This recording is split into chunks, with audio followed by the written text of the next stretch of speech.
ብዙ ሰዎች እግዚአብሔርን እንደሚያስቀድሙ ይናገራሉ። ነገር ግን በጥልቀት ካሰባችሁ ይህ በተግባር በዕለት ተዕለት ሕይወት ውስጥ ምን ይመስላል? ይህ እምነታችሁ ወይም ንግግራችሁ ብቻ ሳይሆን በየቀኑ እንዴት እንደምትኖሩ በውሳኔዎቻችሁ፣ ቅድሚያ በምትሰጧቸው ተግባሮቻችሁና በእያንዳንዱ የሕይወታችሁ እንቅስቃሴዎቻችሁ ውስጥ እንዴት እንደምታደርጉ የሚገልጽ ነው። ብዙ ሰዎች እግዚአብሔርን ይወዳሉ፣ ያምናሉም። ሆኖም ግን አሁንም በብዙ ነገሮቻቸው ውስጥ በሐሳብ ሲወጠሩ፣ ሲጨነቁ ወይም ባዶነት ሲሰማቸው ራሳቸውን ያገኛሉ።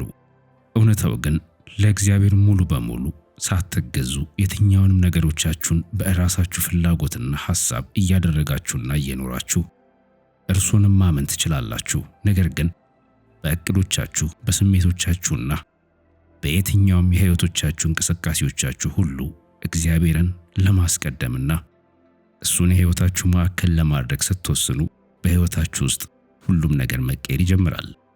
ዛሬ እግዚአብሔርን በሕይወታችሁ ውስጥ ካሉት ከየትኛውም ነገሮች ሁሉ በላይ ስታስቀድሙ ስለሚለወጡ 7 ነገሮች አብረን እናያለን።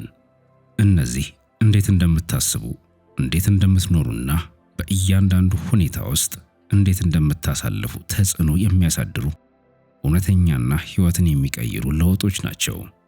አንደኛ፣ ቅድሚያ የምትሰጧቸው ነገሮች ግልጽ ይሆናሉ። ለእግዚአብሔር ቅድሚያ በማትሰጡ ጊዜ ሕይወት ከባድ ትመስላለች። ሁሉም ነገር በአንድ ጊዜ ትኩረታችሁን ይፈልጋል። ግቦቻችሁ፣ ኃላፊነቶቻችሁ፣ የሌሎች ሰዎች ወይም የራሳችሁ ፍላጎቶች፣ ሁሉም ነገር አስፈላጊ መስሎ የሚታያችሁ ነገሮች ሁሉ እንደምትፈልጓቸው መስመር ላይዙላችሁ ይችላሉ። ነገር ግን እግዚአብሔርን ስታስቀድሙ አንድ ኃይለኛ ነገር ይፈጠራል። ቅድሚያ የምትሰጧቸው ነገሮች ራሳቸውን ማደራጀት ይጀምራሉ። እናም ምን አስፈላጊ እንደሆነና ምን እንዳልሆነ በግልጽ ማየት ትጀምራላችሁ። ከዚህ በፊት አስቸኳይ ወይም ቅድሚያ መሰጠት አለባቸው ብላችሁ የምታስቧቸው የነበሩ ነገሮች ኃይላቸውን ያጣሉ። እናም መቅደም ያለባቸው አስፈላጊ የሆኑ ነገሮች ብቻ ጎልተው ይወጣሉ። ሁሉንም ነገር በአንድ ጊዜ መጨረስ አይጠበቅባችሁም። የቀናችሁን የመጀመሪያ ክፍል ለእግዚአብሔር በመስጠት ጀምሩ እንጂ የተረፈውን አይደለም። ዓለም ወደ ተለያየ አቅጣጫ እናንተን መጎተት ከመጀመሯ በፊት ጥቂት ከእግዚአብሔር ጋር ማሳለፍ ትኩረታችሁን ያስተካክላል። ግራ መጋባት በግልጽነት ይተካል። መበታተን አይሰማችሁም። እናም በጭንቀት ከመመራት ይልቅ በዓላማ መንቀሳቀስ ትጀምራላችሁ። ሁለተኛ፣ ጭንቀታችሁ ኃይሉን ማጣት ይጀምራል።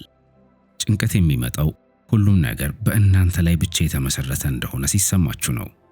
ሁሉንም ውጤት ለመቆጣጠር፣ እያንዳንዱን ችግር ለመፍታትና እያንዳንዱን ሸክም ለመሸከም ስትሞክሩ ቶሎ አቅም እንድታጡና ሕይወት እንዲከብዳችሁ ያደርጋል። እግዚአብሔርን ማስቀደም ማለት መቆጣጠር በማትችሉት ነገር ላይ እርሱን ለማመን መወሰን ማለት ነው። ይህ ማለት ችግሮቻችሁ በአንዴ ይጠፋሉ ማለት ሳይሆን ሸክሙ በእናንተ ትከሻ ላይ ብቻ አይሆንም ማለት ነው። ሁሉንም ነገር በራሳችሁ ለማድረግ ከመጨነቅ ይልቅ ሁልጊዜ ነገሮች ሲበላሹ ብቻ ሳይሆን መልካም ነገሮችም ሲያጋጥሟችሁ ወደ እግዚአብሔር መምጣት ትጀምራላችሁ። እናም ከጊዜ በኋላ ቀድሞ ያስጨንቋችሁ የነበሩ ሁኔታዎች አሁን በአእምሯችሁ ላይ ምንም አይነት ኃይል አይኖራቸውም። ሶስተኛ፣ ውሳኔዎቻችሁ ጥበብ የተሞሉ ይሆናሉ። እግዚአብሔር በእናንተ ሕይወት ውስጥ ስፍራ ከሌለው ውሳኔዎቻችሁ ብዙ ጊዜ በስሜት፣ በጫና ወይም ትዕግስት በማጣት ይመራል።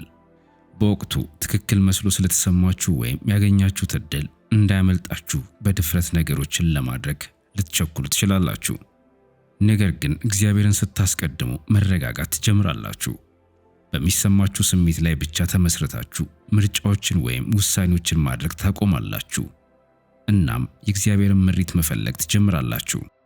ከጊዜያዊ ውጤት ይልቅ ዘላቂና ተጽዕኖ ባላቸው ነገሮች ላይ ትኩረት ትሰጣላችሁ።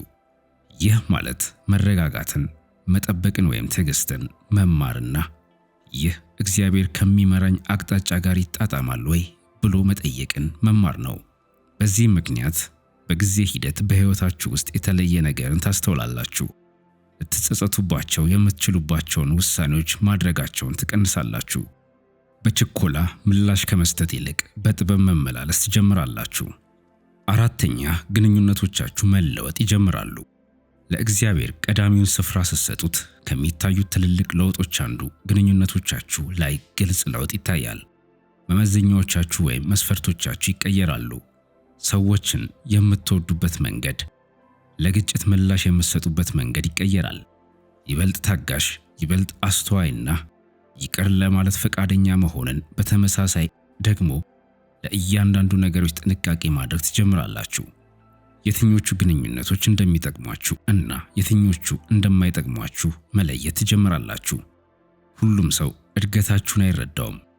መለወጥ ስትጀምሩ አንዳንድ ሰዎች ከእናንተ ሊርቁ ይችላሉ። እግዚአብሔርን ስታስቀድሙ በግንኙነቶቻችሁ ውስጥ ከእናንተ ጋር አብረው ሊዘልቁ የማይገባቸውን ግንኙነቶች በግድ ማስቀጠል ታቆማላችሁ። በዚህ ምክንያት እግዚአብሔር ለእናንተ የማይሆኑትን እንዲያስወግድና ጠቃሚ የሆኑትን ደግሞ እንዲያጠናክር ትፈቅዱለታላችሁ። 5ኛ፣ ማንነታችሁ ይጠነክራል። እግዚአብሔር በእናንተ ሕይወት ውስጥ ዋናውን ስፍራ ካልያዘ ማንነታችሁን ባልተረጋጉ ነገሮች ላይ መገንባት ቀላል ይሆናል።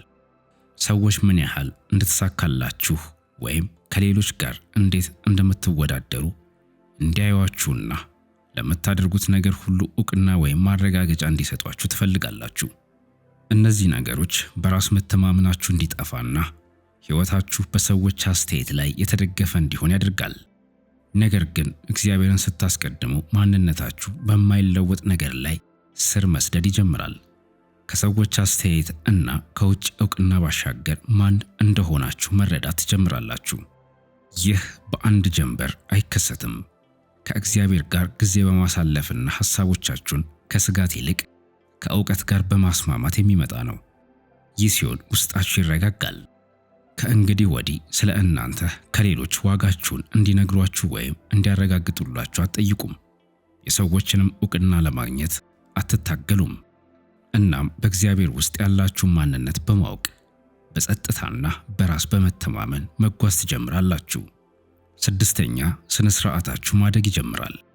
እግዚአብሔርን ማስቀደም የአንድ ጊዜ ውሳኔ ብቻ አይደለም፣ የዕለት ተዕለት ቃል ኪዳን እንጂ። ይህ ቃል ኪዳን በሕይወታችሁ ስነ ስርዓትን መገንባት ይጀምራል። መጀመሪያ ላይ የማይጣጣም ወጥነት የሌለው ያልተስተካከለ ልምምድ ወይም ስርዓት ውስጥ እየኖራችሁ ሊሆን ይችላል። አንዳንድ ቀናት ለነገሮች ትኩረት ትሰጣላችሁ፣ ሌሎች ቀናት ደግሞ ሐሳባችሁ ይከፋፈላል። ነገር ግን በጊዜ ሂደት እግዚአብሔርን መምረጥ ስትቀጥሉ፣ እሱን ቀዳሚ ስታደርጉ ልማዶቻችሁ መለወጥ ይጀምራሉ። በጊዜያችሁ ላይ ይበልጥ ጥንቃቄ የምታደርጉ ትሆናላችሁ። ለማይጠቅሙ ነገሮች የምታጠፉትን ጉልበት ትቀንሳላችሁ። የጀመራችሁትን ነገር ከዳር ማድረስ ትጀምራላችሁ።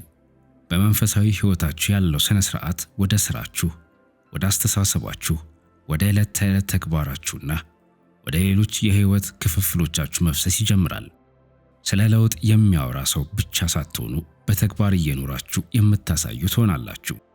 7ኛ፣ ለሕይወት ያላችሁ አመለካከት ሙሉ በሙሉ ይቀየራል። እግዚአብሔርን ከማስቀደማችሁ በፊት ሕይወትን በተወሰነ መነጽር ማየት ቀላል ነው። የማያቋርጥ ችግሮች በሕይወታችሁ ውስጥ እንደ እንቅፋት እንዳለ ይሰማችኋል። መዘግየቶቻችሁ እንደ ውድቀት ሆኖ ይሰማችኋል። ጥረታችሁ ወይም የምታደርጉት ነገር ሁሉ ትርጉም የሌለው እንደሆነ ይሰማችኋል። ነገር ግን እግዚአብሔር መሰረታችሁና ዋና ነገራችሁ ሲሆን አመለካከታችሁ መስፋት ይጀምራል። በከባድ ጊዜያቶቻችሁ ውስጥ እንኳ ቢሆን ትልቅ ዓላማ እንዳለ ማየት ትጀምራላችሁ። ሁሉንም ነገር ላትረዱት ትችላላችሁ። ነገር ግን ከጀርባው ትልቅ ትርጉም እንዳለው፣ ምንም ነገራችሁ ከንቱ እንደማይሆንና የገጠማችሁ ፈተናዎች እንኳ ጠንካራ ሰው እያደረጓችሁ እንደሆነ ታምናላችሁ። ሁሌ ይህ ለምን በእኔ ላይ ይደርሳል ብላችሁ ከመጠየቅ ይልቅ እግዚአብሔር በዚህ ውስጥ ምን እያደረገ ነው ብላችሁ መጠየቅ ትጀምራላችሁ። ይህ ለውጥ ሁሉንም ነገር ይቀይራል። ምክንያቱም አሁን እያለፋችሁ ያላችሁበት መንገድ ብቻችሁን እንዳልሆናችሁ እግዚአብሔር ከእናንተ ጋር እንዳለና እሱም በምታሳልፉት ነገሮች ውስጥ እያሳደጋችሁና እየለወጣችሁ እንደሆነ ትረዳላችሁ። ማጠቃለያ፣ እግዚአብሔርን ስታስቀድሙ ሕይወታችሁ ፍጹም አይሆንም፣ ነገር ግን በተገቢው መስመር ይጓዛል። ቅድሚያ የምትሰጧቸው ነገሮች ቦታቸውን ይዛሉ። እምነታችሁ እየጠነከረ ሲመጣ ጭንቀት በእናንተ ሕይወት ውስጥ ኃይሉን እያጣ ይመጣል። ከእንግዲህ በችኮላ የምታደርጉት ነገር አይኖርም። ውሳኔዎቻችሁ ይበልጥ በጥበብ የተሞሉ ይሆናሉ። እግዚአብሔር ዙሪያችሁን፣ አካባቢያችሁን ሲያጠራው ግንኙነቶቻችሁ ይቀየራሉ። ማንነታችሁን በእግዚአብሔር ውስጥ ማየት ትጀምራላችሁ። ስነ ስርዓት የዕለት ተዕለት ሕይወታችሁ ተግባር ይሆናል። አመለካከታችሁም ይለወጣል። እነዚህ ለውጦች ግን ሁልጊዜ ወዲያውኑ አይከሰቱም። ነገር ግን በጊዜ ሂደትና በእግዚአብሔር ላይ ባላችሁ የጸና አቋም የሕይወታችሁን አቅጣጫ ሙሉ በሙሉ ይቀይሩታል። እግዚአብሔርን ስታስቀድሙ ሙሉ ለሙሉ ሕይወታችሁን በእርሱ እጅ ውስጥ እያስቀመጣችሁ ነው። ማቴዎስ 6:33 እንዲህ ይላል፣ ነገር ግን አስቀድማችሁ የእግዚአብሔርን መንግሥት ጽድቁንም ፈልጉ፣ ይህም ሁሉ ይጨመርላችኋል። በሕይወታችሁ ውስጥ የምታስቧቸውና የምታቅዷቸው ነገሮች እንዲሆኑና እንዲሳኩ የተሻለ መልካም የሕይወት ምልልስ እንዲኖራችሁ አስቀድማችሁ እግዚአብሔርን ፈልጉ። እሱንም በነገሮቻችሁ ሁሉ ቀዳሚውን ስፍራ ስጡት። ሁሉም ነገር ከምታስቡትና ከምትጠብቁት በላይ መልካም ይሆናል።